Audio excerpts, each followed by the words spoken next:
The coronavirus pandemic has forced many businesses to make some drastic changes, which includes ABC 12. We're no longer allowing guests inside of our ABC 12 studio. So we are joined this afternoon live via Skype at this hour by Dr. Jeff Ginay. He's with Easter Seals of Michigan to shed some light on how to speak to kids about all of this coronavirus talk that's going on. And thank you, Dr. Ginay, for joining us. Thank you. This can be a heavy subject even for adults. So how should parents and others who are taking care of children approach this topic with kids? Well, I think it's a lot of why it's really scary is because there's a lot of unknown.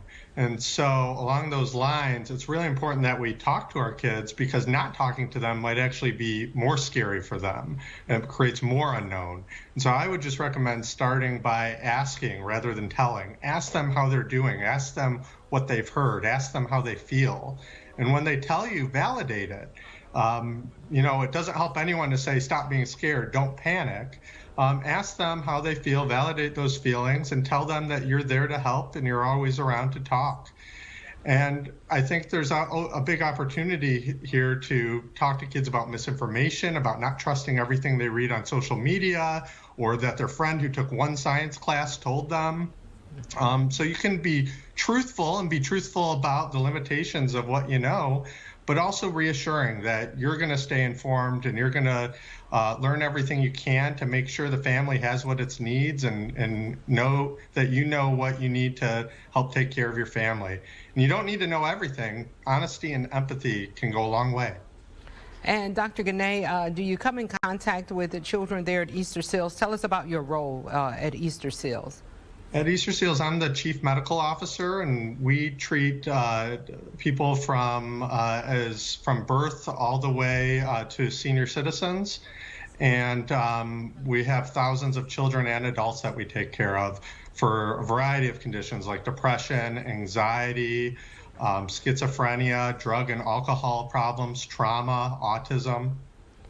So what would you suggest we do to console once we talk to our kids and we realize that they're having some anxiety around this? How do we console them, comfort them, and ease their fears? Well, I think it's really important to take appropriate precautions without catastrophizing. When there's so much unknown, people try to seek some sense of control, but sometimes we start doing things that are unnecessary or even dangerous things. And so one rule of thumb for me is don't be one of the first or one of the last people to do a reasonable thing. Just like everyone is doing now, wash your hands, cough in your elbow, avoid shaking hands, stay at home if you have a fever or cough, shortness of breath.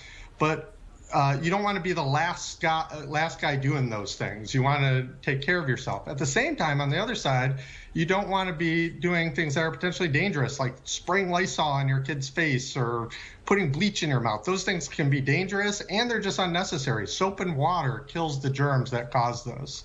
And doing those things can be dangerous. And if you're making decisions or having scary thoughts, it's important to ask yourself, is this based on facts? Is this helpful to me and my kids? Thank you, Dr. Ginay, for those very helpful tips. And we understand that you also have a free downloadable children's book available at Easter Seals to help parents with this conversation. And there you can see the downloadable book that you can get at Easter Seals. Thank you again, Dr. Ginay. Thank you.